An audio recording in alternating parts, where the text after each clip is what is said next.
वह आपके इनकम भाव में बैठा हो, आय भाव में बैठा हुआ हो, तो ये समझ लिए कि इसमें लाभ, उपलब्धियां और मनोकामनाओं से संबंधित हर एक कार्य में आपको बेनिफिट मिलने वाला है। जय श्री राम दोस्तों, आज मैं आपको बता रहा हूं कि तुला राशि के जो जातक हैं उनके लिए यह समय 17 सितंबर से और 16 अक्टूबर के मध्य का जो समय है, जबकि क्या है, सूर्य का कन्या राशि में प्रवेश।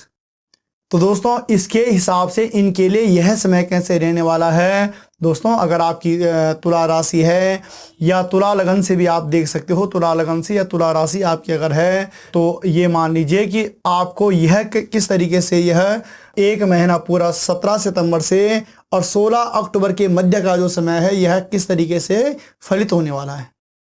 तो दोस्तों ये मान लीजिए कि सबसे पहले जैसे कि हम हर बार की तरह सूर्य नारायण को साक्षी मानकर सबसे पहले भगवान सूर्य से अवलोकन करते हैं। तो भगवान सूर्य आपके कहाँ बैठे हुए हैं, आपके 12वें घर में बैठे हुए हैं, आपके व्यय भाव में बैठे हुए हैं। दोस्तों इसे व्यय भाव कहा जाता है और यह क्या करता है, सुख का भी है, हानि का भी है, विदेश गमन इत्यादि का भी है।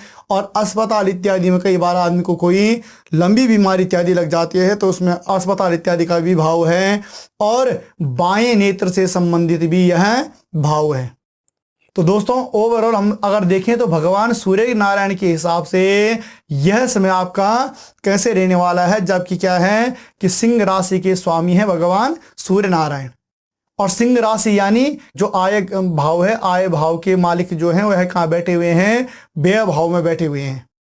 यह आय, लाभ इत्यादि का है, मनोकामनाओं का है, उपलब्धियों का यह भाव है। इसके मालिक कहाँ बैठे हुए हैं, आपके द्वादशेश यानी 12वें घर में बैठे हुए हैं। तो दोस्तों ये मान लीजिए कि 12वां घर आपका जो मैंने बताया आपको कि यह क्या है, विशेष रूप से क्या है, व्यय का। और व्यय भी किन चीज़ों से संबंधित कि मतलब कई बार खर्चे भी अलग अलग कई रूपों से होते हैं। खर्चे देखो अच्छी जगह कभी कई बार हम एजुकेशन में खर्चा करते हैं, उससे भी खर्चा ही कहते हैं। कई बार क्या होता है कि हम मतलब कोई घूमने फिरने में कोई पैसे खर्च कर लेते हैं तो वह भी खर्चा है। और कई बार क्या होता है कि बीमारियों में कोई हमारा व्यय हो जाता है, वह भी ये समझ लीजिए कि खर्चा ही है, वह भी व्यय ही है। मगर अगर इसमें रही बात एजुकेशन की, रही बात कोई कोर्स इत्यादि करने की या अपने जीवन को निखारने की कोई बात रही तो उसमें अगर हमारा व्यय होता है तो दोस्तों 100% उसका रिजल्ट हमारे जीवन में क्या होता है, हमेशा अच्छा ही उसका रिजल्ट रहता है। अगर हम इन चीज़ों में अच्छा खर्चा कर लेते हैं तो वह फिर आगे निखर के आ जाता है। और वही अगर दोस्तों हमारी बीमारियों में खर्चा होता है या अनेक प्रकार के मतलब इधर उधर गलत कार्यों में खर्चा होता है तो वह खर्चा क्या होता है, थोड़ा सा हमारे जीवन में कई बार हमें बहुत दिक्कतों में भी वह डाल देता है। तो इसलिए फिर इसे हानि का भाव भी कहा गया है। 12वां घर जो हानि का मैं कह रहा हूँ, वैसे गलत व्यय होने से इंसान को क्या होती है, हानि की ही प्राप्ति होती है, अच्छा नहीं होता। और अच्छा व्यय होने से इंसान को क्या होता है, सुख की ही प्राप्ति होती है। तो खर्चे भी मतलब व्यय भी दो प्रकार से हैं, अच्छा और बुरा।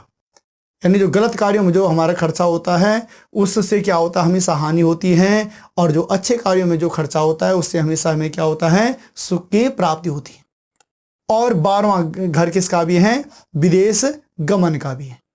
तो दोस्तों जब यहाँ पर भगवान सूर्य नारायण बैठे हुए हों और भगवान सूर्य नारायण बैठे हों तो ये समझ लीजिए कि विदेश गमन के लिए भी यह समय आपका अच्छा रहने वाला है। मगर दोस्तों यहाँ पर थोड़ा सा आपको क्या है कि और विदेश गमन से संबंधित आपके व्यय भी होने वाले हैं। मगर यहाँ पर थोड़ा सा आपको क्या है कि अपने बाएं नेत्र से, अपने नेत्रों से या विशेष रूप से बाएं नेत्र से लेकर थोड़ा सा आपको सजग रहना होगा। अपने आंखों का भी आपको थोड़ा सा ध्यान रखना है। और क्योंकि सूर्य क्या है, नेत्र विकार भी सूर्य करता है। तो जब 12वें घर में बैठा हुआ हो तो कहीं इस प्रकार से ना हो कि जो आपके जो व्यय मैंने आपको बताया वह कहीं नेत्रों से संबंधित कोई व्यय आपके जीवन में न हो जाए। तो इसलिए थोड़ा सा आपको नेत्रों का भी अपना ध्यान रखना है। उसके बाद दोस्तों भगवान सूर्य नारायण के साथ में बैठे हुए हैं मंगल। जैसे कि उसके बाद सूर्य नारायण के बाद हम मंगल का अवलोकन करते हैं तो मंगल यहाँ पर बैठे हुए हैं। तो दोस्तों क्या है कि मेष वृश्चिक योग हो, वहाँ मेष यानी आपका स्त्री भाव, इसे हम दैनिक व्यवसाय से संबंधित भी जोड़ते हैं, जीवन साथी से भी जोड़ते हैं, काम वासनाओं से भी जोड़ते हैं। और दूसरा भाव जो है यह क्या है आपका धन से संबंधित, धन धान्य से संबंधित, यानी जो आपका बैंक बैलेंस इत्यादि है उससे संबंधित, कुटुंब बाण इत्यादि से संबंधित इस भाव को कहते हैं। तो दोस्तों जब आपका द्वितीयेश और सप्तमेश आपका द्वादशेश बैठा हुआ हो तो यह आपके लिए क्या है, अच्छा फलित होने वाला है। मगर थोड़ा सा दोस्तों यहाँ पर क्या है कि भगवान सूर्य नारायण के साथ में जब मंगल बैठता तो कई बार क्या करता है, यह अंगारक योग भी बनाता है। तो थोड़ा सा आपको 2/10/2023 तक किसी तरीके से भी कोई अपने स्वभाव में उग्रता नहीं लानी है, या अपने नेचर में आपको किसी तरीके से कोई परिवर्तन नहीं लाना है। उसके बाद पुनः दोस्तों मंगल क्या है, तुला राशि में प्रवेश कर जाएंगे, यानी ये आपके केंद्र भाव में आ जाएंगे केतु के साथ में। तो जब केंद्र भाव में केतु के साथ में यह आएंगे तो फिर यह क्या करेंगे, आपके रूप, रंग, आकृति इत्यादि, स्वभाव इत्यादि में हर एक चीज में क्या ले आएंगे, विनम्रता ले आएंगे। आपको यहाँ से सुंदर सा, जिस तरीके से कहते हैं कि मंगल भवन अमंगलहारी, उसी तरीके से आपके जो स्वभाव में भी है आप एक मतलब बहुत ही अच्छा मतलब महसूस करोगे अपने लाइफ में। हर एक चीज़ों से संबंधित आप क्या करोगे, अच्छा महसूस करोगे। ज्ञान, मस्तिष्क इत्यादि समय आपका, विवेक इत्यादि समय आपका खूब अच्छे तरीके से काम करने वाला रहेगा मंगल के दृष्टिकोण से।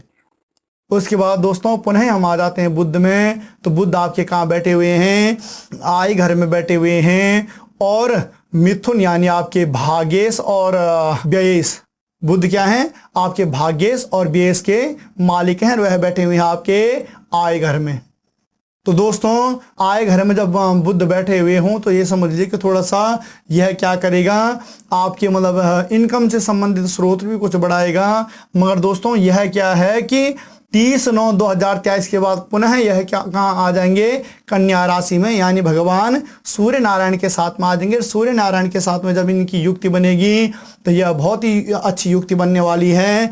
यानी कि ये मान लीजिए कि भगवान सूर्य नारायण के साथ में आने से फिर यह मान, सम्मान, प्रतिष्ठा में या वाणी में हर एक प्रकार से आपको क्या करेंगे, आगे की ओर ले जाएंगे। यानी अगर सूर्य के दृष्टिकोण से, जैसे कि मैंने आपको पहले भी बताया कि अगर सूर्य के दृष्टिकोण से यह सूर्य अगर आपका अच्छा फलित हो रहा होगा तो बुध जब उसके साथ में जाएगा तो वह और भी उसे बढ़िया कर देगा। यानी आपकी वाणी और आपकी जो जीवा इत्यादि है, या जो मतलब आपका कार्य क्षेत्र इत्यादि, हर एक चीज के लिए यह क्या हो जाएगा, अच्छा हो जाएगा। तो दोस्तों उसके बाद पुनः हम आते हैं देवगुरु बृहस्पति। तो देवगुरु बृहस्पति आपके सप्तम भाव में बैठे हुए हैं, स्त्री भाव, जीवन साथी के भाव में बैठे हुए हैं। तो दोस्तों यह काम, वासना, विवाह इत्यादि का भाव भी है, मंगल कार्य का भी भाव है।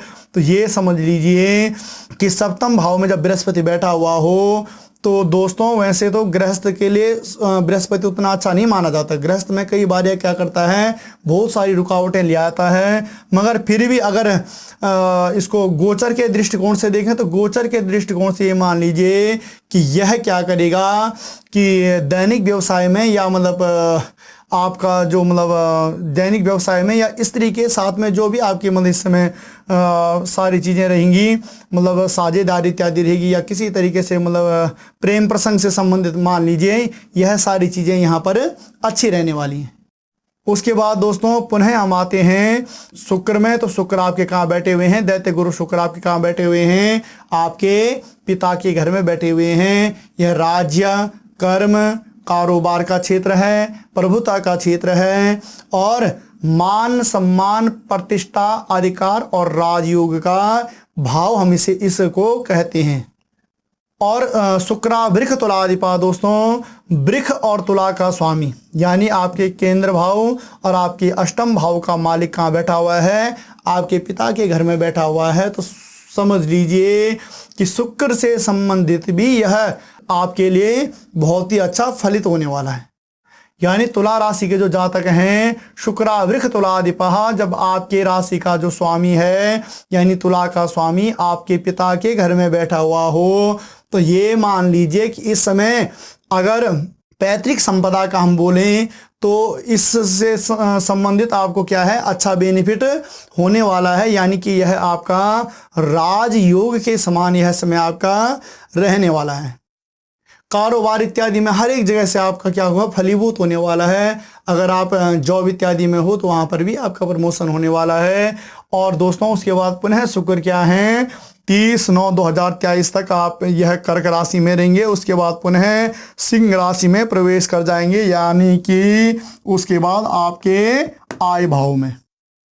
तो जब आपका मतलब तुला राशि का जो स्वामी है वह आपके इनकम भाव में बैठा हो, आय भाव में बैठा हुआ हो, तो ये समझ लिए कि इसमें लाभ, उपलब्धियां और मनोकामनाओं से संबंधित हर एक कार्य में आपको बेनिफिट मिलने वाला है। अगर अपने ज्येष्ठ भ्राता के साथ में आप कोई भी साझेदारी इत्यादि करते हो तो दोस्तों 101% वह आपके लिए फलित होने वाली है।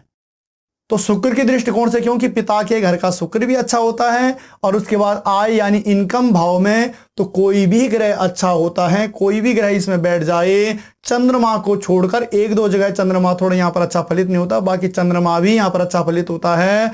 तो इन सब ग्रह, जब कोई भी ग्रह इस घर में बैठा हुआ हो, यानी आय भाव में कोई भी ग्रह बैठा हुआ हो दोस्तों, वह हमेशा वह क्या होता है, अच्छा फलित होता है। और जब शुक्र वहां पर चले जाए, यानी कि तुला राशि का जो स्वामी है वह जब एकादश भाव में बैठ जाए, तो ये मान लीजिए कि यह समय आपकी हर एक मनोकामनाओं का पूर्ण होता हुआ दिखाई दे रहा है। उसके बाद दोस्तों पुनः हम आते हैं शनि में। तो शनि मकर कुंभ योग, यानी आपके मातृभाव और संतान भाव का मालिक स्वयं में क्या है, संतान भाव में बैठा हुआ है। और जब यहाँ पर बैठा हुआ हो शनि, आपके पंचम स्थान में बैठा हुआ हो, तो दोस्तों यह क्या है, संतान का भाव भी है, विद्या यश इत्यादि का भाव भी है। इसे हम धर्म का भी कहते हैं, मंगल कार्य इत्यादि का भी कहते हैं। तो जब शनि यहाँ पर बैठा हुआ हो तो इन चीजों में यह क्या करेगा, थोड़ा सा हमें लाभ की प्राप्ति करेगा। और वैसे भी शनि दोस्तों क्या है कि शनि थोड़ा क्रूर ग्रह तो है, मगर इसमें बकरी दृष्टि में, तो बकरी दृष्टि में क्रूर ग्रह हमेशा अच्छा फल फलित करते हैं। तो जब अच्छा फल फलित करते हैं तो इस समय संतान से संबंधित हो गया, या विद्या बुद्धि से संबंधित हो गया, या घर में आपके कोई मंगल कार्यों से संबंधित हो गया, यह कार्य आपके चलते रहेंगे। नैनीहाल में भी, नैनीहाल से संबंधित भी है दोस्तों यह भाव, तो नैनीहाल इत्यादि में या आपके घर में यह कुछ कोई ना कोई मंगल कार्य इस समय अवश्य होगा। उसके बाद पुनः दोस्तों हम आ जाते हैं राहु में। तो राहु आपका देव गुरु बृहस्पति के साथ में सप्तम भाव में बैठा हुआ है। राहु दोस्तों उदर से संबंधित भी होता है और मस्तिष्क से संबंधित भी होता है। तो उदर और मस्तिष्क यानी पेट और सर से संबंधित विकार भी आ सकते हैं, यानी कि इस समय किसी भी तरीके से मानसिक क्लेश बनाने की आवश्यकता नहीं है। दोस्तों मानसिक क्लेश इंसान स्वयं से बनाता है, स्वयं से इसलिए बनाता है कि कई बार जो हमारी कैपेसिटी होती है उससे अधिक हम जब सोच लेते हैं तो अपने आप ही मानसिक क्लेश बन जाता है। या दोस्तों कई बार क्या होता है कि जो जिस तरीके से मेरी जो कमाई है या जो मेरी क्षमता है उससे अधिक मैं सोचता हूं, या कई बार क्या होता है कि इधर उधर देखने से, सामाजिक दृष्टिकोण में लोगों को देखने से, लोगों की बातें मैं अपने ऊपर लागू कर लेता हूं कि फलाना व्यक्ति तो फलानी चीज़ में बढ़िया है, या उसके पास अच्छा घर है, अच्छी गाड़ी है, अच्छी सारी चीज़ें हैं।